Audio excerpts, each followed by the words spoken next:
Hi students.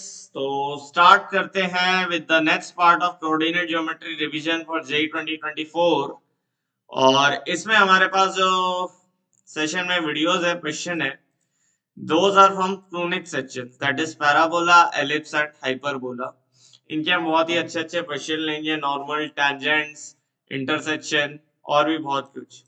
ये वाला जो सेशन है, इसमें जो क्वेश्चन है ये थोड़े से इजी लेवल के कंपेयर टू जो हम नेक्स्ट सेशन में लाएंगे, या इजी से ज्यादा मैं बोलूंगा ये वो कॉन्सेप्ट्स पे है जो मेंस अभी तक पूछता आया है।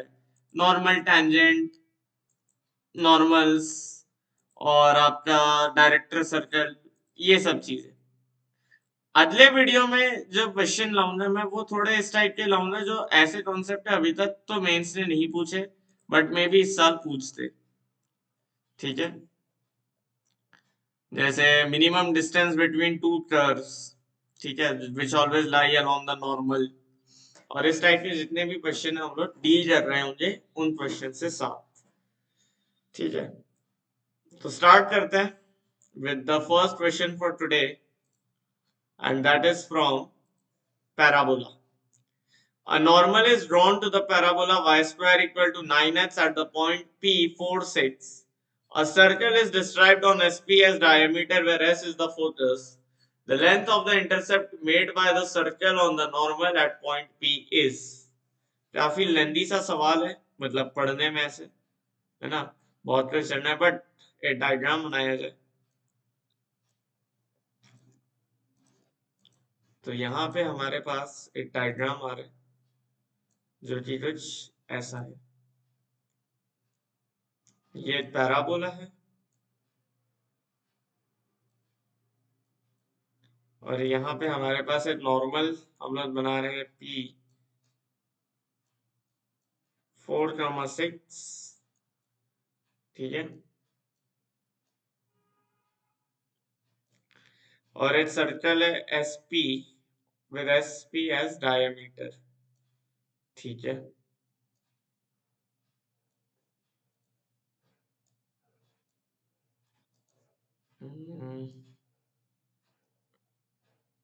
ये ड्राइंग इस पे बनाना मुश्किल है, बट ऐसे तो आसान होती है। ठीक है, SP डायमीटर होगी, और तो एस क्या आएगा, 9/4,0 आएगा, राइट। वाई स्क्वायर 4x है, तो 4a की वैल्यू 9 है, तो a 0 है ना, 9/4,0। ये आपका फोकस आ गया, राइट। अच्छा, और एसपी का जो मिड पॉइंट है वो आपका सेंटर ऑफ सर्कल आएगा। ठीक है, तो आपको निकालनी है ये लेंथ, ये तो परपेंडिकुलर होगा P। ठीक है, और ये सेंटर आएगा, तो हमारे पास ये डिस्टेंस तो आ जाएगी इजीली। ठीक है, अच्छा, हमें निकालना है बस इस नॉर्मल की इक्वेशन, तो वो तो इजीली निकल जाएगी। देखो कैसे स्मार्टली निकालेंगे। मुझे एक चीज पता है, अगर पैरामेट्रिक कोऑर्डिनेट t है किसी पॉइंट का, तो नॉर्मल की स्लोप -t होती है, राइट। अगर किसी पॉइंट का पैरामेट्रिक कोऑर्डिनेट t है, तो उस पॉइंट पे स्लोप जो है वो -t होता है। तो 4 बराबर at²। a कितना है मैंने आपको बताया था, 9/4, 9/4 t²। तो यहां से मेरी जो t की वैल्यू आ रही है, t की वैल्यू मेरी आ रही है 4/3। तो जब मेरे स्लोप की वैल्यू आएगी वो कितनी आएगी, -4/3। तो मेरे जो equation of line, equation of normal क्या आ जाएगी, y-6 बराबर -4/3,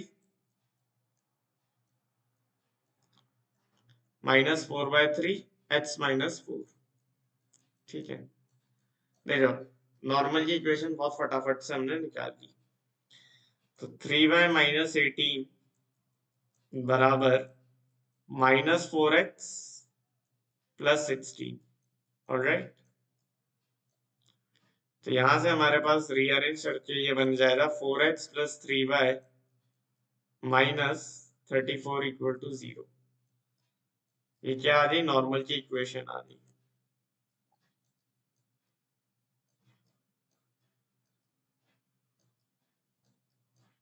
अच्छा, अब तुम एक चीज वेरीफाई करो कि फोकस इस पॉइंट इस पे लाइन ही करता। एस जो है इस पे लाइन ही करेगा। एस डज नॉट लाई, है ना, मतलब ये नॉर्मल जो है फोकस से थ्रू पास नहीं कर रही है। और क्योंकि ये फोकस से थ्रू पास नहीं कर रही है, इसलिए मैं बड़ा इजीली बोल सकता हूँ कि अगर ये फोकस पे लाई करता ना, फोकस नॉर्मल पे लाई करता, तो अपन का रेडियस आंसर हो जाता। ठीक है, तो अब हमें आ रहा काम पैराबोला का खत्म, सर्कल का चालू। ये मेरा सर्कल है। अब तो वही चीज करनी है जो हमने पूरे पिछले वीडियोस में की है। ये मान लो लेट अस से ये पॉइंट P है, ये पॉइंट Q है। मुझे PQ निकालना है। मुझे उसने बता रखा है SP जो है वो डायमीटर है। ठीक है, तो मुझे क्या निकालनी है? PQ लेंथ निकालनी है, राइट। तो मैं कैसे PQ लेंथ निकाल सकता हूँ? SP मेरा डायमीटर है, तो ये मेरी 90 डिग्री हो जाएगी। दो तरीके हो सकते, क्या ये तरीका काम करेगा PQ निकालने के लिए? P S square minus Q S square. नहीं यार, इसमें क्यू निकालना पड़ जाएगा। मैं फालतू में क्यू क्यू निकालूं, है ना? Why would I need to find this point of intersection? उससे अच्छा है कि हम ये कर ले। SP का मिड पॉइंट क्या हो जाएगा? Centre, centre of the circle. और PQ पे यहां से परपेंडिकुलर डाल दो, तो PQ/2 आ जाएगा अपने पास, राइट। ये परपेंडिकुलर डिस्टेंस D हम निकाल सकते हैं बहुत इजीली। ये वाली लेंथ हो जाएगी रेडियस, तो हमारे पास PQ आ जाएगा। लेट अस से ये M है कोई पॉइंट, तो PQ बराबर क्या आएगा? 2PM, है ना। PQ equal to 2PM, property of circle हो गया। अच्छा, मेरा S कितना है? 9/4, 0। और मेरा P कितना है? 4, 6। तो मेरे पास ये मिड पॉइंट O कितना आ रहा है? O मेरे पास आ जाएगा, या फिर O भी मैं क्यों निकालूं, मुझे तो R निकालना है ना। तो ये डिस्टेंस था हाफ। R कितना हो जाएगा? SP/2, डायमीटर का आधा। तो ये बन जाता है 4 - 9/4 का होल स्क्वायर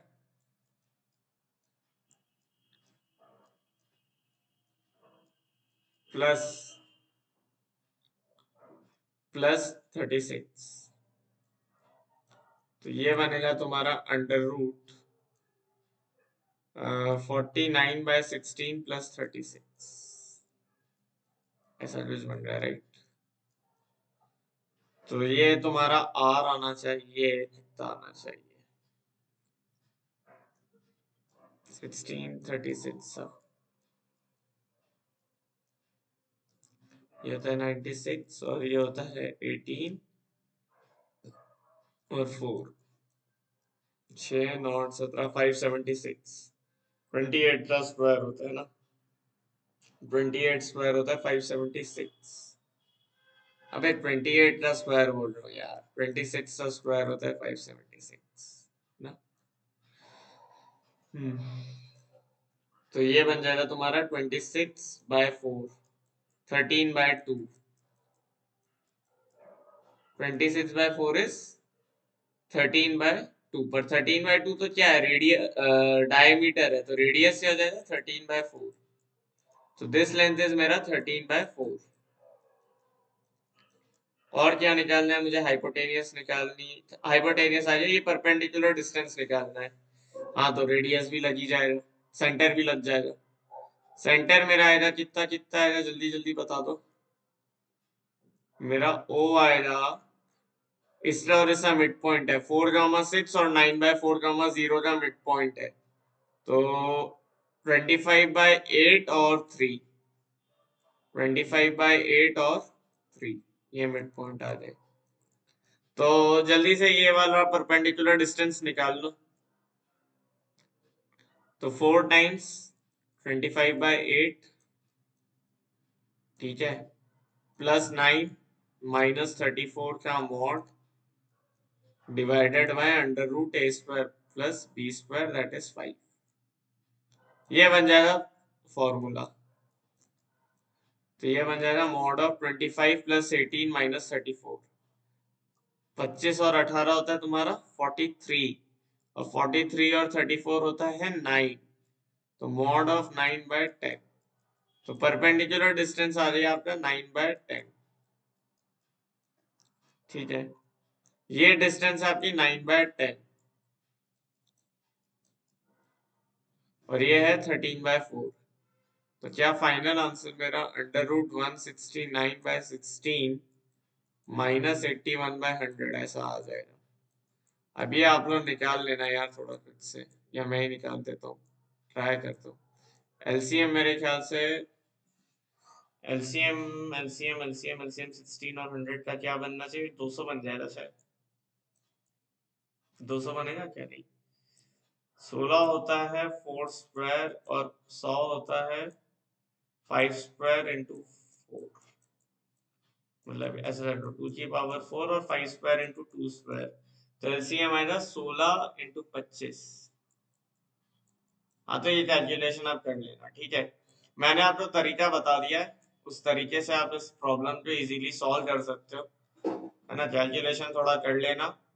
तो प्रॉब्लम जैसी थी, प्रॉब्लम थोड़ी फॉर्मूला बेस्ड ही थी, बट इंपॉर्टेंट हो जाती है जेई मेन से पर्सपेक्टिव से। ऑलराइट, नेक्स्ट प्रॉब्लम देखते हैं। If F1 and F2 are the feet of the perpendiculars from foci S1 and S2 of the ellipse this on the tangent at any point P of the ellipse, then तो ये तो आपको I think property पता होनी चाहिए। ठीक है, ये मान लो कोई एक tangent है, ठीक है, on the tangent at point P of the ellipse। ये मान लो tangent है और F1 ये है, S1 ये है, S2 ये है, लेट अस से फीट ऑफ परपेंडिकुलर इधर एक इधर दो, ऐसा ऐसा है। ठीक है, तो आपको एक प्रॉपर्टी पता होनी चाहिए that S1 F1 multiplied with S2 F2 ये होता है बी स्क्वायर।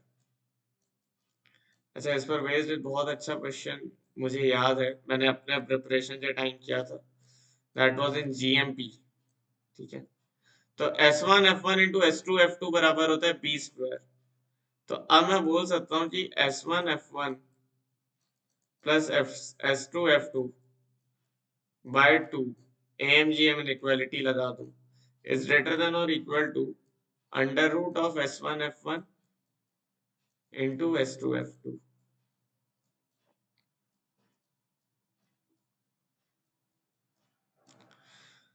तो मुझे S1 F1 plus S2 F2 की इनइक्वालिटी चाहिए, तो S1 F1 plus S2 F2 is greater than और equal to 2 times under root S1 F1 into S2 F2 that is B square 2 times root 16। तो answer will be 8। ठीक है, तो ये तो बहुत ही हलवा सवाल था, बट ये प्रॉपर्टी रिवाइज करवानी थी इसलिए ले लिया। इसका एक कॉम्प्लिकेटेड सवाल है जो मैं अगले लेक्चर में लूंगा। ठीक है, वो सवाल तो मैं डेफिनेटली डालूंगा, नो डाउट इन दैट।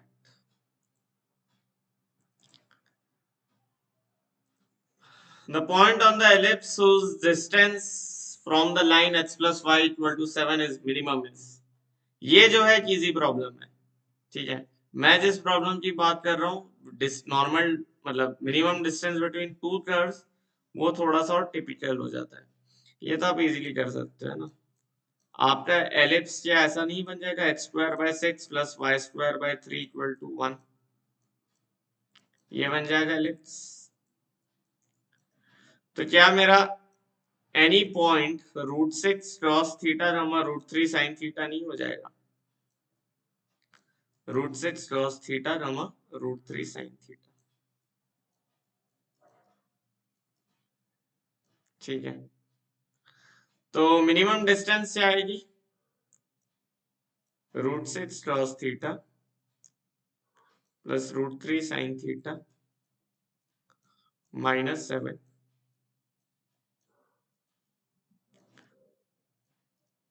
इसका mod divided bye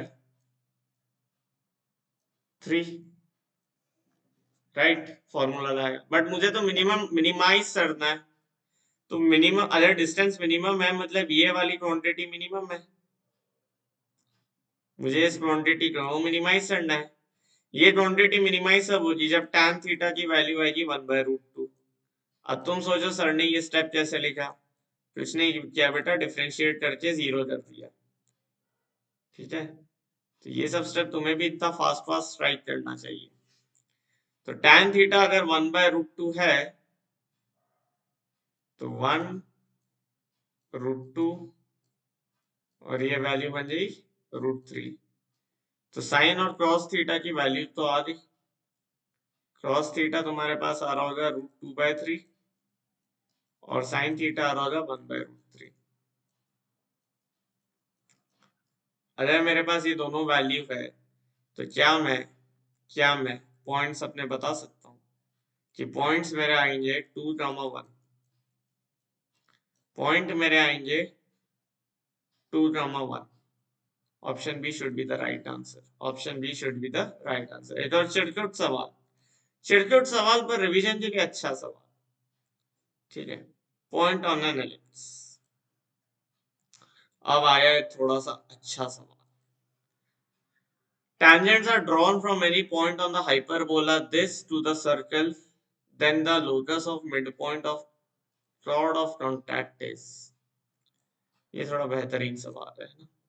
Tangents are drawn from any point on the hyperbola to the circle, then the locus of midpoint of chord of contact is। क्या बात हुई है, देखिए एक सर्कल है,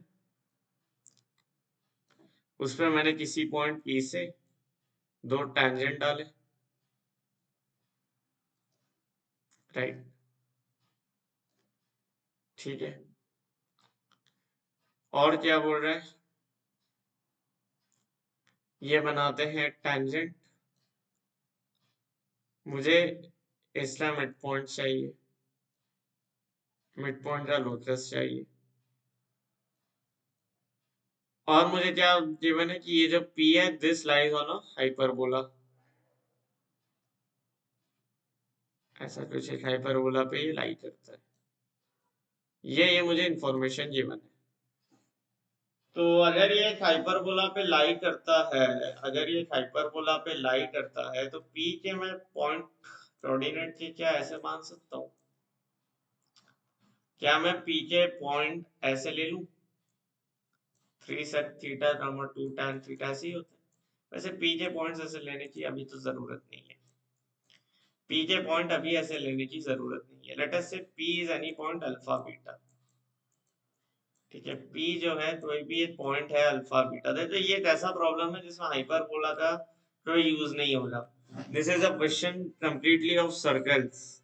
ठीक है, ये क्वेश्चन है जो सिर्फ सर्कल रेस में एक हाइपरबोला का सिर्फ इतना सा यूज है। क्या यूज है, अगर सॉल्व कर लिए होते तो समझ गए होते, नहीं किए हो तो देख लो। तो अल्फा बीटा से कॉर्ड ऑफ कॉन्टैक्ट की इक्वेशन क्या होगी? अल्फा बीटा से कॉर्ड ऑफ कॉन्टैक्ट की इक्वेशन क्या होगी? T=0। तो क्या ये आ रही है H alpha plus Y beta -9 equal to 0, right right right right right right right. H alpha plus Y beta -9 equal to 0।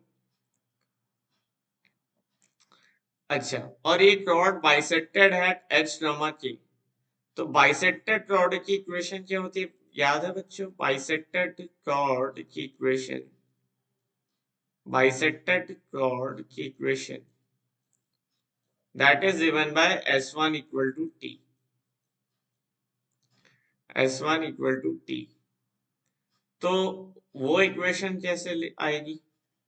S1 मेरा क्या हो जाएगा, S1 हो जाएगा H square plus K square -9 that is equal to T. मेरा T क्या है, H sulpha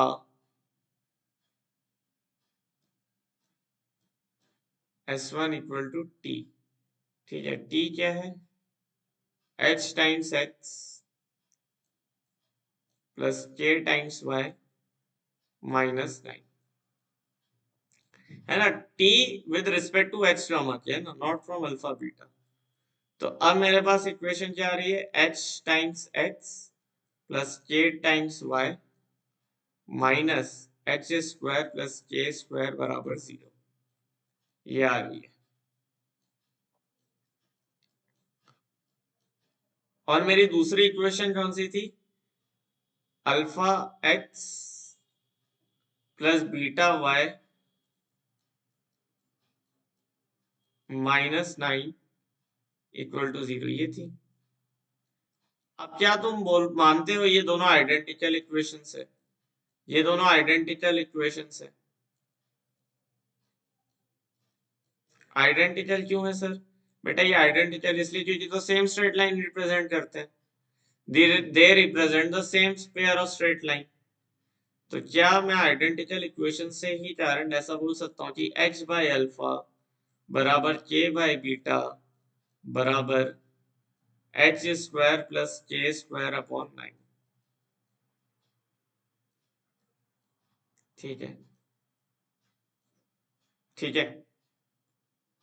तो यहां से अपने पास यहां से अपने पास अल्फा क्या बनेगा, 9h upon H square plus K square,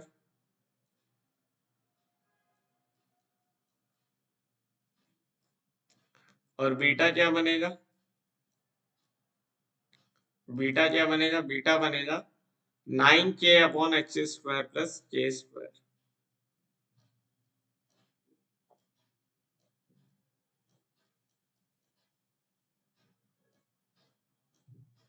alpha आ गया, बीटा आ गया। अच्छा, पर अब लोकस कैसे आएगा, लोकस यहां से आएगा। अल्फा बीटा एक हाइपरबोला पे लाई कर रहे इस वाले। तो मेरे को पता है कि alpha square by 9 minus beta square by 4 1 है। तो बस लगा दो, अल्फा स्क्वायर क्या आएगा, अल्फा स्क्वायर आएगा 9h का whole square upon H square plus K square का होल स्क्वायर 9। ठीक है, माइनस बीटा स्क्वायर क्या आएगा, 9k का square upon H square plus K square का होल स्क्वायर इधर, और एच स्क्वायर प्लस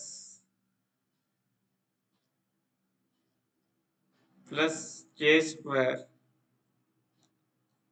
का होल स्क्वायर टाइम्स 4, ये 1 है ना, सॉरी यहाँ पे तो 4 आएगा। अच्छा नहीं, इधर तो हाँ। तो एक काम करूं क्या, एक काम करता हूँ, अब मुझे ऑप्शन से हिसाब का आंसर चाहिए। तो क्या मैं इसे ऐसे लिख सकता हूँ, H square by 9 minus K square by 4 बराबर बराबर H square plus K square का whole square, H square plus K square का whole square, H square plus K square by 9 का होल स्क्वायर। ये आ रहा है मेरा फाइनल इक्वेशन। समझ में आया ये मैंने कैसे लिखा, मैंने 9 स्क्वायर से दोनों में डिवाइड कर दिया, ये ऐसे लिखा था। देखो एक बार समझा देता हूँ, मेरे पास ये लिखा था 9h का whole square upon 9 times H square plus K square. इसका मैंने क्या करा, ऐसे स्प्लिट कर लिया 9 स्क्वायर इंटू बस, ठीक है। मैंने सिंप्लीफाई करने की जगह ऐसे, और सिमिलरली इसमें भी, ठीक है।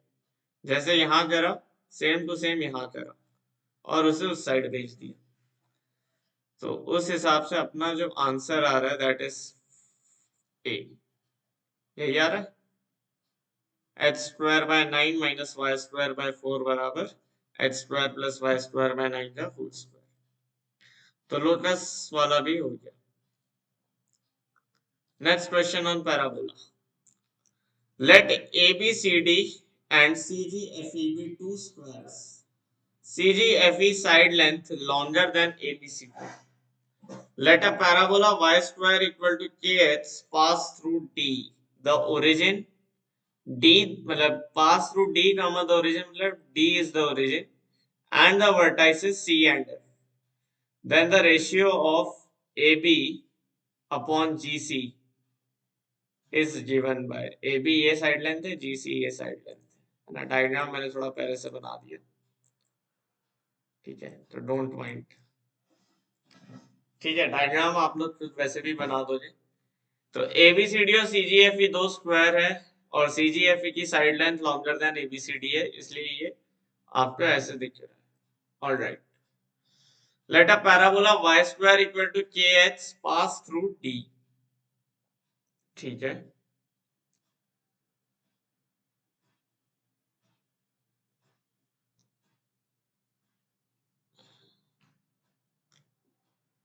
ठीक है, y square equal to kx pass through d the origin, d जो है 0 0 है और इस तरह से और इस तरह से पास कर रहा है।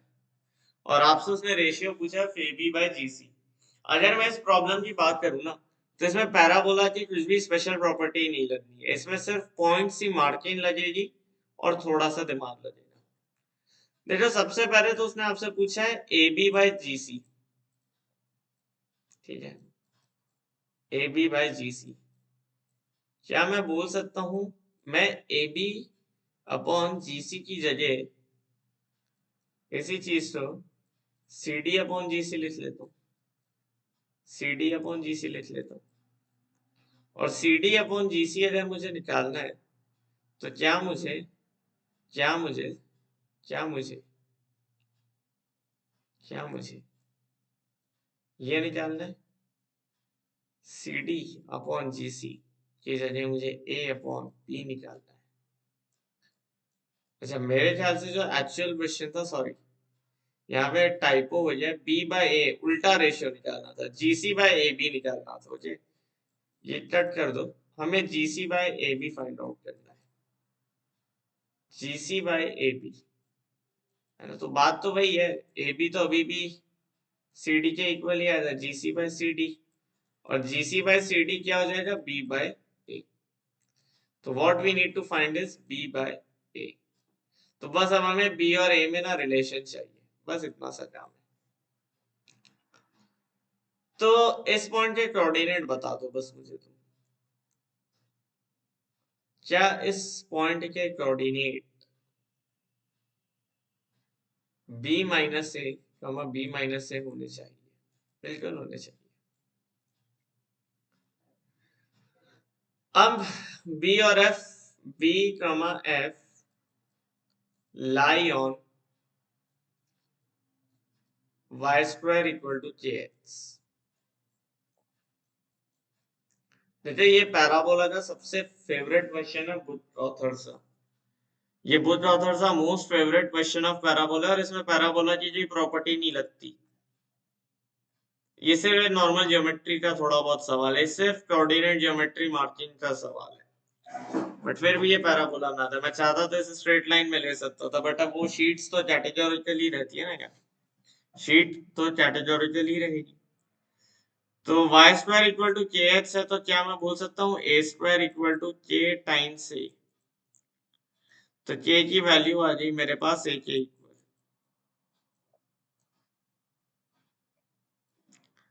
अगर k की वैल्यू मेरे पास a के इक्वल आ रही है, अगर k की वैल्यू मेरे पास a के इक्वल आ रही है, k की वैल्यू अगर मेरे पास a के इक्वल आ रही है, तो क्या मैं बोल सकता हूं कि Y square equal to ax is the equation of parabola. But इसमें एक पॉइंट और लाई करता है, इस पे एक पॉइंट और लाई करता है, b माइनस ए, b माइनस ए, b माइनस ए कमा b माइनस ए, इस पे लाई करता है, सेटिस्फाई करता है, तो डाल दो b माइनस ए का होल स्क्वायर बराबर a टाइम्स b माइनस ए। तो यहां से अपने पास आएगा a square plus b square minus 2ab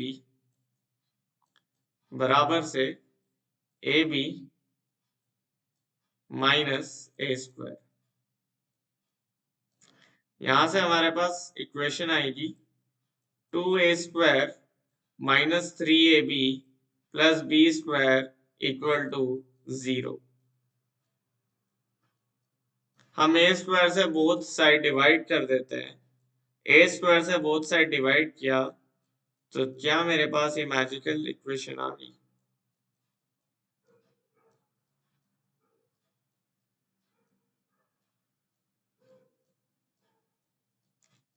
तो क्या मुझे अब सिर्फ b बाय ए निकालना है, क्या मुझे सिर्फ b बाय ए निकालना है, तो वो तो मैं क्वाड्रेटिक फॉर्मूला से डायरेक्ट बोल सकता हूँ कि b बाय ए बराबर 3 plus minus under root B square 9 minus 4ac 8 by 2, ये बन जाएगा b बाय ए की वैल्यू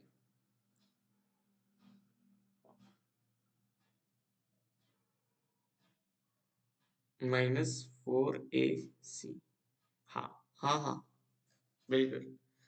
तो b बाय ए की वैल्यू मेरे पास आ रही है 3 प्लस माइनस √1/2।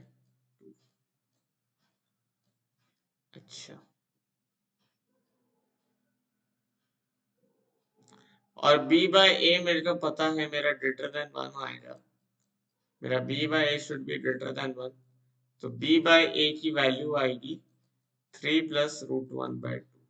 अब मैंने इसी फॉर्म में इसलिए रखा है क्योंकि हमें से m plus root m plus 1, अच्छा रूट m प्लस 1 नहीं होना था वहां,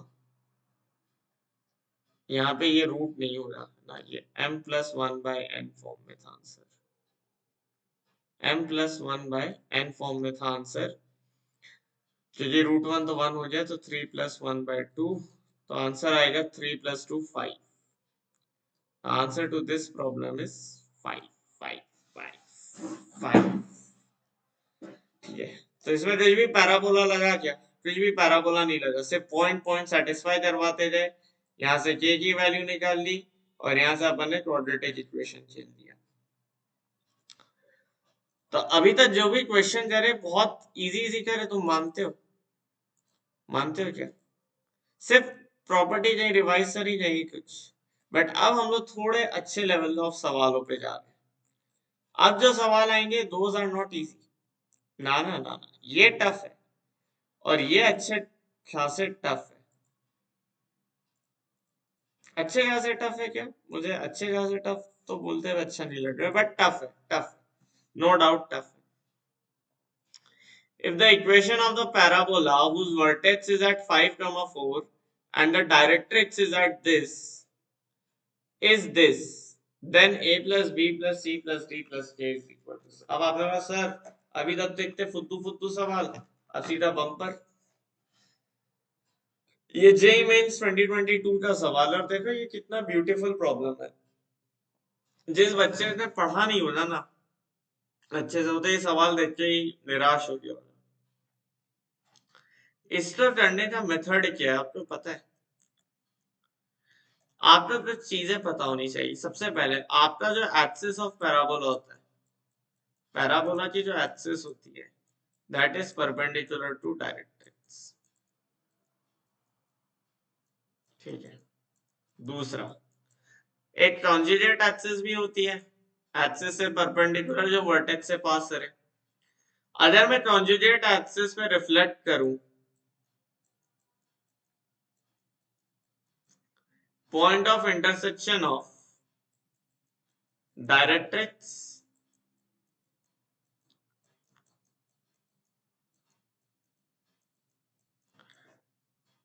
अगर मैं कॉन्जुगेट एक्सिस पे रिफ्लेक्ट करूं point of intersection of directrix and axis, तो मुझे फोकस मिल जाता है।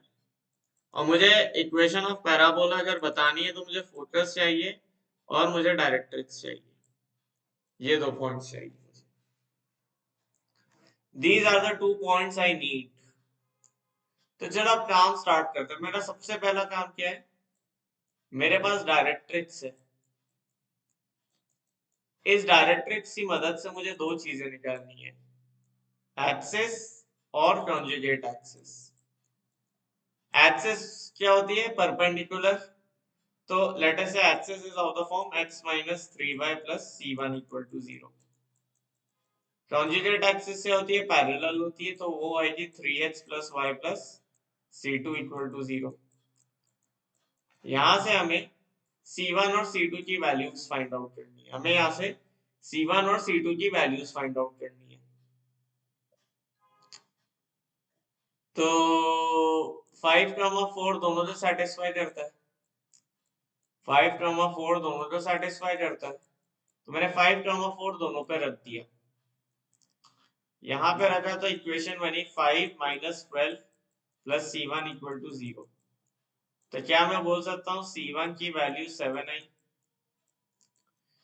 यहाँ पे मैंने 5,4 रखा तो 15 और 4 और C2 ये बन गया 0।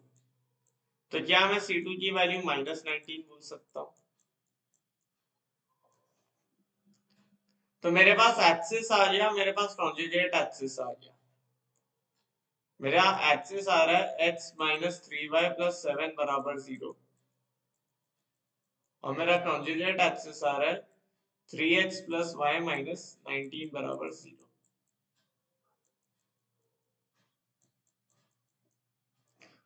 अब मुझे क्या करना है, मुझे पॉइंट ऑफ इंटरसेक्शन निकालना है एक्सिस और डायरेक्ट्रिक्स का। मैंने बोला था ना, तो एक्सिस और डायरेक्ट्रिक्स का पॉइंट ऑफ इंटरसेक्शन क्या है, 3x plus y minus 29 बराबर 0। तो अब मैं अगर एक्स वाई निकालूं तो पहली इक्वेशन को 3 से मल्टीप्लाई किया और सब्ट्रैक्ट करा, ठीक है। तो 10y इक्वल टू 50, तो y आ गया 5, y 5 आ गया तो x कितना आ गया,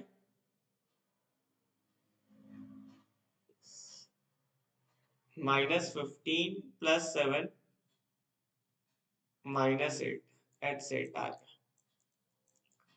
तो मेरे जो डायरेक्ट्रिक्स और एक्सिस का पॉइंट ऑफ इंटरसेक्शन है वो आ रहा है 8,5 और इसको मुझे रिफ्लेक्ट करना है, इसको मुझे रिफ्लेक्ट करना है, इस चीज को मुझे रिफ्लेक्ट करना है from where, I have to reflect this from conjugate axis.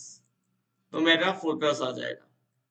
मैं कॉन्जुगेट एक्सिस से इक्वेशन थी 3x plus y minus 19 equal to 0, तो वो बन जाएगा x minus 8 upon 3 y minus 5, ठीक है, y minus 5 बराबर -2 टाइम्स 10 अपॉन 10।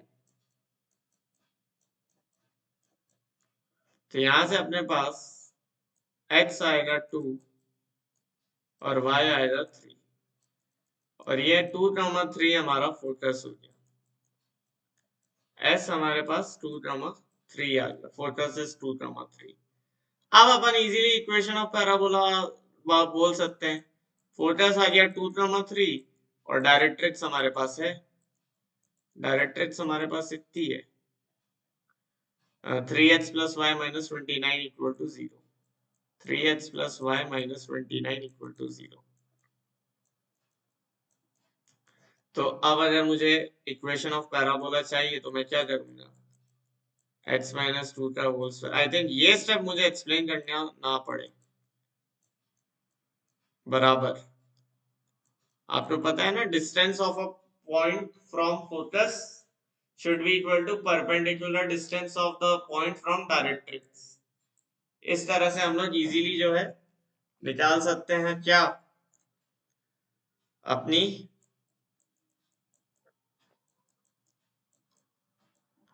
पैराबोला की इक्वेशन। यहां से आपको खुद से अब इसे सॉल्व करना है, ठीक है। Now if you are a serious student, आप इसको सॉल्व करोगे और इस फॉर्म में लाके a plus B plus C plus D निकाल दोगे, ठीक है। मैं आंसर बता देता हूँ, आंसर इज -576। मैंने सॉल्व किया है। यहां से आप इसे इस फॉर्म में लाना, क्रॉस मल्टीप्लाई करके, और वेरीफाई करो कि आपका आंसर -576 आ रहा है, ठीक है।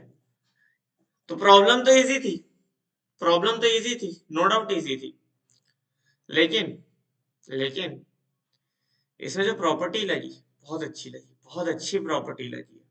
ये प्रॉपर्टी सबको पता नहीं होती, और सबको पता नहीं होती है इसलिए मेंस ने ये सवाल डाला। ये बहुत कम लोगों को, बहुत चुनिंदा लोगों को ऐसी प्रॉपर्टीज पता होती है। इसको यहाँ से रिफ्लेक्ट करा, वो पॉइंट आ गया। जैसे जैसे मैंने आपको स्ट्रेट लाइन में बताई, मुझे नहीं पता कितने बच्चों ने ध्यान दिया। अगर मैं एक वर्टेक्स अपोजिट साइड से रिफ्लेक्ट करूं तो वो पॉइंट सर्कम सर्कल पे लाई करता है। मैं ये बात स्ट्रेट लाइन में बता चुका हूँ, मैं ये बात स्ट्रेट लाइन में बता चुका हूँ। ऐसे ही मैंने कुछ एंगल बाइसेक्टर से रिलेटेड बताया था क्या, शायद वो मैं बताना भूल गया था। हो सकता है कि ये अगर मेरा इन सर्कल है, ठीक है, एंगल बाइसेक्टर से रिलेटेड पॉइंट ये आता है मेरे बेटे कि लेटर से ये एंगल बाइसेक्टर है, और अगर ये वाले पॉइंट को मैं इसके अबाउट रिफ्लेक्ट करूं इस एंगल बाइसेक्टर के, तो वो यहाँ के इन सर्कल पे लाई करता है, ठीक है। तो इस टाइप का भी एक पॉइंट होता है। Important points, very important, remember that. जितना याद रखेंगे जेई के लिए उतना अच्छा होगा, ठीक है। Coordinate geometry is all about आपको प्रॉपर्टीज इतनी याद, जितनी प्रॉपर्टीज याद रखोगे उतना अच्छा होगा। ये इसमें मेरे से थोड़ी एरर हो रही है, मुझे एक बार और सॉल्व करना होगा। पहले ये देखते हैं। Let the maximum area of the triangle that can be inscribed in the ellipse having one of its vertices at one end of the major। ये फुद्दू सवाल है वैसे तो मेंस के हिसाब से, बट मेंस पीवाईक्यू में मुझे लगा कवर कर लेना चाहिए। इट इज ऑल अबाउट आप कितना अच्छा डायग्राम ड्रॉ कर रहे हो और फिर आप छट छट कर सकते हो। ये मैंने इसलिए लिया है क्योंकि इसमें अगेन एक स्ट्रेट लाइन का कॉन्सेप्ट यूज होता है जो मैंने आपको बताया। देखो यार, coordinate geometry is all about straight line and circle. जिसका स्ट्रेट लाइन और सर्कल में अच्छा कमांड है ना, वो कोऑर्डिनेट ज्योमेट्री का कोई भी टॉपिक उड़ा सकता है, ठीक है। पैराबोला, हाइपरबोला और एलिप्स, ये होते हैं रटने वाली चीजें, समझ लो, इनमें रटना पड़ता है। इसको कंसेप्चुअल बनाता है सर्कल का हाइब्रिड, स्ट्रेट लाइन का hybrid. Let the maximum area of the triangle that can be inscribed in the ellipse having one of its vertices at one end of the major axis of the ellipse। यहाँ पे है एक and a, 0, and one of its sides parallel to y-axis। one of its sides parallel to y-axis मतलब एक side ऐसी है, ठीक है। b6√3, okay. लेट अस से ये सम पॉइंट आ रहा होगा, ठीक है।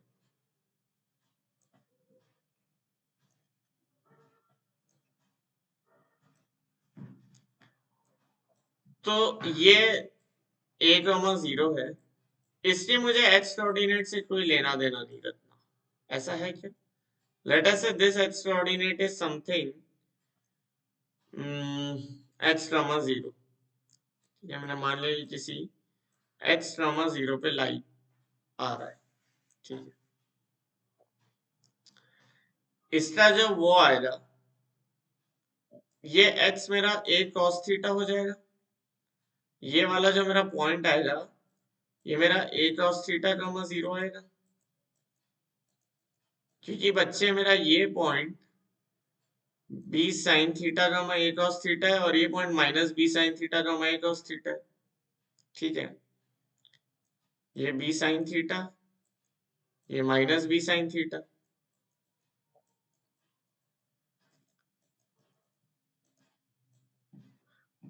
और a cos थीटा और a cos थीटा तो फिक्स्ड है, a cos थीटा और a cos थीटा और माइनस a cos थीटा, क्योंकि ये a है तो ये माइनस आएगा, राइट। तो ये वाली जो डिस्टेंस आएगी मेरे बच्चे कितने आएगी, ये डिस्टेंस मेरी हाइट हो जाएगी और ये बेस हो जाएगा। तो मेरा a थीटा, एरिया तो as a function of theta आएगा, दिख रहा है ये बात। हाफ बेस इंटू हाइट होगी, half into base into height, base इतना है। क्या मेरा बेस 2b साइन थीटा है? क्या मेरी height a times 1 plus cos theta है?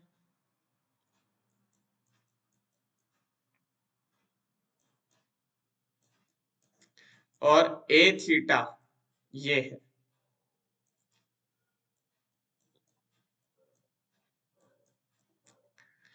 तो यहां से हमारे पास आएगा a ऑफ थीटा, b की वैल्यू तो मैं डाल सकता हूँ, b की वैल्यू तो मैं डाल सकता हूँ। b मेरे पास इतना है मेरे बच्चे 2 आ रहा है और a मेरे को निकालना है, तो 2 साइन थीटा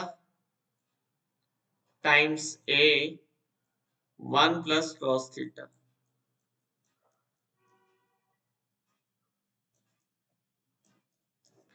अब इसकी जो मिनिमा या मैक्सिमा आएगी, ठीक है, मैक्सिमम एरिया बोल रहा है, तो वो जब आएगी जब a डैश थीटा मेरा 0 आएगा। a डैश थीटा मुझे 0 करना है, a डैश थीटा मुझे 0 करना है, तो मैं कर देता हूँ, क्या ही कर सकता हूँ। तो a डैश थीटा 0 करा तो वो बना 2 cos थीटा टाइम्स a। अब a तो तुम्हें पता है 0 सब में कॉमन कॉमन रहेगा तो हट जाएगा, तो तुम तो बस थीटा थीटा डिफरेंशिएट कर दो। तो 2 cos theta plus 2 sine theta cos theta, sine 2 theta हो जाएगा, उसको भी डिफरेंशिएट कर सकते हो 2 cos 2 थीटा लेके। बच्चों ने बोला sir sir sir sir sir, सब सब सब दिमाग के ऊपर से गया 0। 2 साइन थीटा cos थीटा हो गया होता साइन 2 थीटा, साइन 2 थीटा का डिफरेंशिएशन होता है 2 cos 2 थीटा। यहां से जो cos थीटा निकालना है, तो cos theta plus cos 2 theta 0 है, cos 2 थीटा होता है 2 cos square theta minus 1।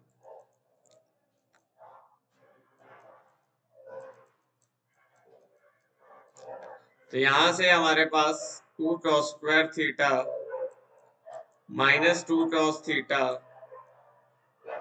Sorry plus 2 cos theta minus cos theta minus 1 equal to 0। तो यहां से अपने पास आ रहा है 2 cos theta plus 1 minus cos theta plus 1 0। cos theta की दो वैल्यू आ रही है, cos थीटा की मेरे पास दो वैल्यूज आ रही है, एक आ रही है 1/2, एक आ रही है -1। cos थीटा -1 मतलब थीटा पाई, थीटा पाई मतलब ये वाला पॉइंट, तो मेरे पास ट्राइंगल नहीं बन पाएगा। इसका मतलब cos थीटा की value is 1/2, cos theta half है और sin थीटा √3/2 आ जाएगा। cos थीटा आ गया, sin थीटा आ गया, a थीटा इस वैल्यू पे मैथ्स है 6√3, तो 6√3 बराबर 6√3 बराबर 1/2 टाइम्स 1/2 टाइम्स 1/2 टाइम्स या 1/2 छोड़ो इधर, sorry 2 sine theta into a 1 plus cos theta, तो 6√3 बराबर 2 times sin theta root 3 by 2 into a into 1 plus cos theta 3 by 2। तो यहां से अपना ये चढ़ गया, ये चढ़ गया, और क्या क्या चढ़ गया, ये 2 हो गया। तो a की वैल्यू 4/3 आ रही है। चट चट चट आई। अच्छा a आ रहा है ना 4/3, हमें तो एक्सेंट्रिसिटी पूछी है उसने। अरे पर a तो ग्रेटर देन 2 आना चाहिए था, ये क्या हो गया? a की वैल्यू 4/3 क्यों आ रही है? √3 से √3 कटा, 2 से 2 कटा, a की वैल्यू 4 आ रही है। ये क्या हो रहा है? कुछ कैलकुलेशन में होगा क्या? मैक्सिमम एरिया है 6√3, तो 6√3 बराबर,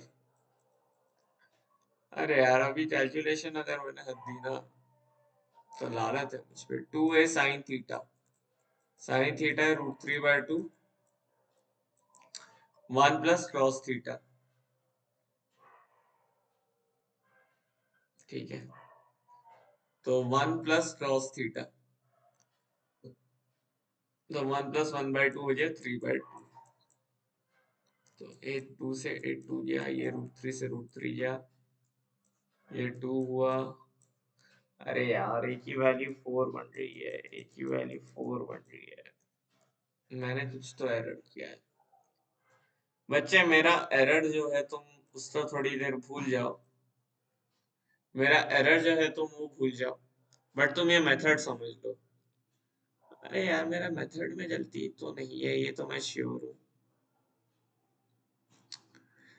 डिफरेंशिएशन में भी कोई गलती नहीं है, ये भी मैं श्योर हूँ।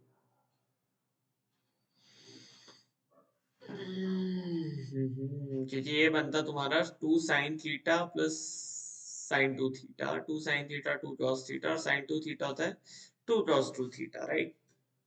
इसका डिफरेंशिएशन इजी हो। कॉस थीटा और कॉस 2 थीटा होता है,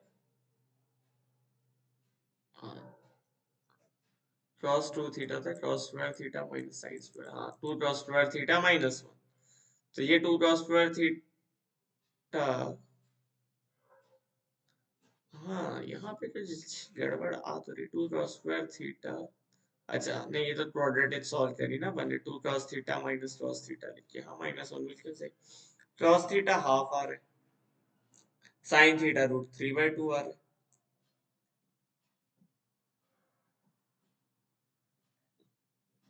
तो इस वैल्यू से नहीं होगा। और cos थीटा, एक मिनट, अगर मैं cos थीटा -1 ले लूं तो sin थीटा 0, वो तो फिर ये वाला पॉइंट हो गया। तो फिर मतलब side parallel to y axis तो आई नहीं ना यार किसी भी। फिर तीसरा पॉइंट कहाँ से लाओगे? एक तो ये हो गया, एक तो ये हो गया। तो फिर तुम ये बोल सकते हो कि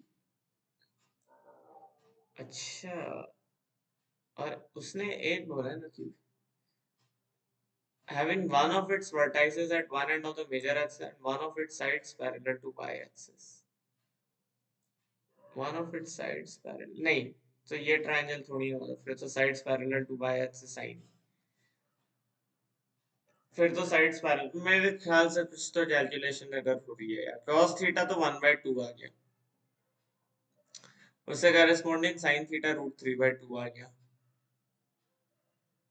ठीक है। sin थीटा √3/2 आ गया, इसमें भी कोई दिक्कत नहीं, ठीक है। अच्छा बट एक मिनट, अपन सेकंड क्वाड्रेंट में ना, cos थीटा मेरा 1/2 आना नहीं चाहिए था।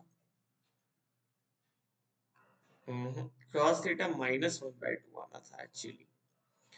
cos थीटा की वैल्यू -1/2 आनी चाहिए थी, और sin थीटा √3/2 से ही आया है।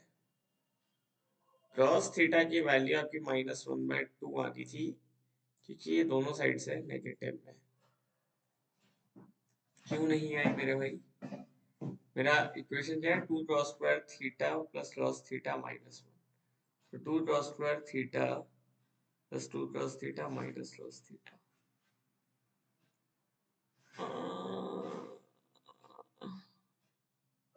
cos थीटा हाफ आ जा रहा है यार, cos थीटा हाफ क्यों आ रहा है? cos थीटा नेगेटिव आना चाहिए था, क्योंकि अपन सेकंड क्वाड्रेंट में है और थर्ड क्वाड्रेंट में है, समझ रहे हो? तो cos थीटा की वैल्यू जो है वो माइनस, cos थीटा इधर इस पॉइंट पे नेगेटिव आना चाहिए था। अगर मैं cos थीटा -1/2 रखता ना,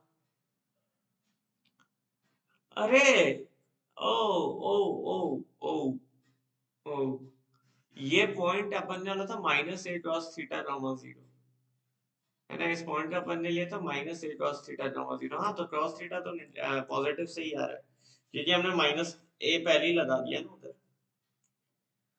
तो cos थीटा भी 1/2 परफेक्ट है, तो फिर कहाँ दिक्कत आ रही है? 6√3 बराबर 2 इंटू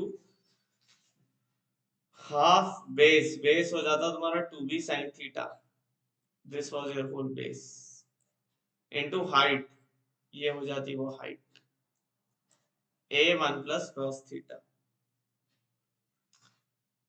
अबे बे हाफ से 2 तो कट गया ना, तो ये तो p sin थीटा आएगा, ये 2 एक्स्ट्रा ले रहा हूँ ना मैं, वही तो दिक्कत है, ये 2 नहीं आएगा यहाँ, ये 2 अपन ने एक्स्ट्रा ले रखा है इधर। 2 से 2 तो पहले ही कैंसिल हो जाए मेरे बच्चे, ध्यान दो, यहाँ से 2 से 2 कैंसिल है, तो यही फायदा होता। अभी लाइव क्लास होती तो मुझे कमेंट आ जाता, सर आपने 2 एक्स्ट्रा ले रखे हैं। तो a theta is nothing but sin theta, a times sin theta into 1 plus cos theta. और अब अगर मैं वैल्यू डाल दूं, इसकी value at cos theta equal to 1/2 और sin थीटा इक्वल टू √3/2, मुझे पता है थीटा की क्या वैल्यू है, पर मैं नहीं लिखना चाह रहा हूँ, ठीक है? वो है 6√3। अब मैं निकाल सकता हूँ, अब मेरे को कोई दिक्कत नहीं। अरे यार, इसमें तो फालतू टाइम लग गया, इसलिए मैं कैलकुलेशन तुम लोग पे छोड़ देता हूँ, ठीक है? इसलिए मैं तुम लोग पे छोड़ देता हूँ कि यार कैलकुलेशन वाली मेहनत तुम करो, तुम्हें अब जी देना है, मेरा तो हो गया। √3 से √3 कटा, 3 से 2 कटा, a की वैल्यू 8 आ गई, a की वैल्यू 8 आ गई, b की वैल्यू 4 है, तो 16 equal to 64, 1 minus E square. E square की वैल्यू कितनी आ रही है? 3/4।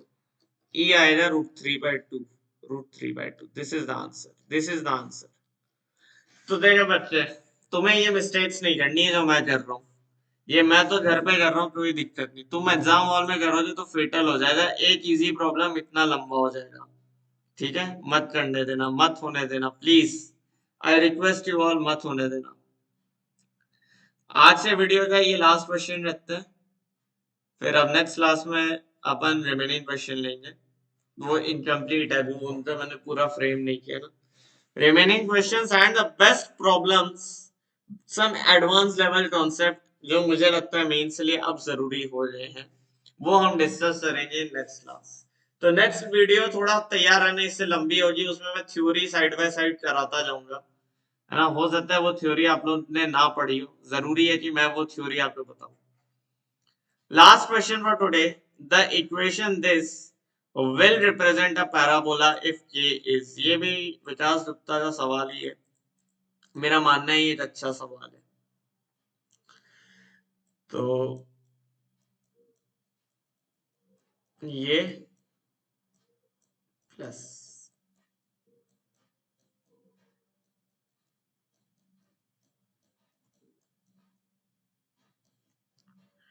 k times 5x minus 12y plus 1 का whole square, this will represent a parabola if k is. बच्चे ये बहुत अच्छा सवाल है। मैंने अभी आपसे बोला पैराबोला की इक्वेशन हम कैसे लिखते हैं, चलो यहाँ से 26 स्क्वायर कॉमन लेके देखो पहले, तुम्हें समझ में आएगा। मैंने 26 स्क्वायर कॉमन लिया, तो ये बन रहा है x माइनस 1/26 का whole square plus y minus,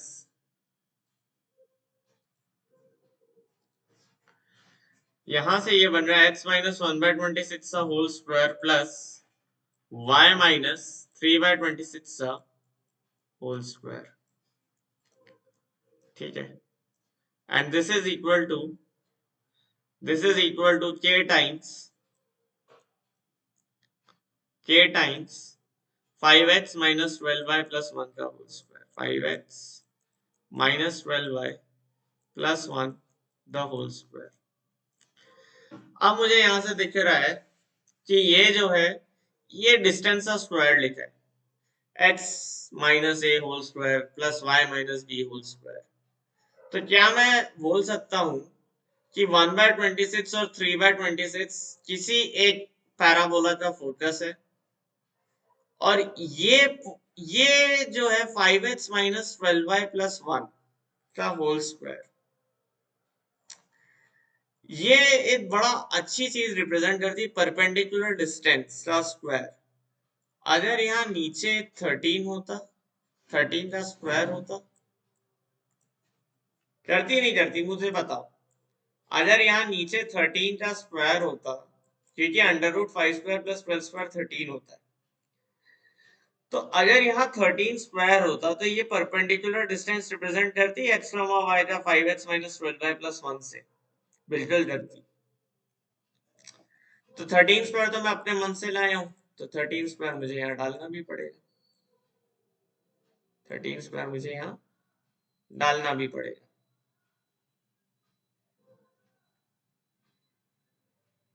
right.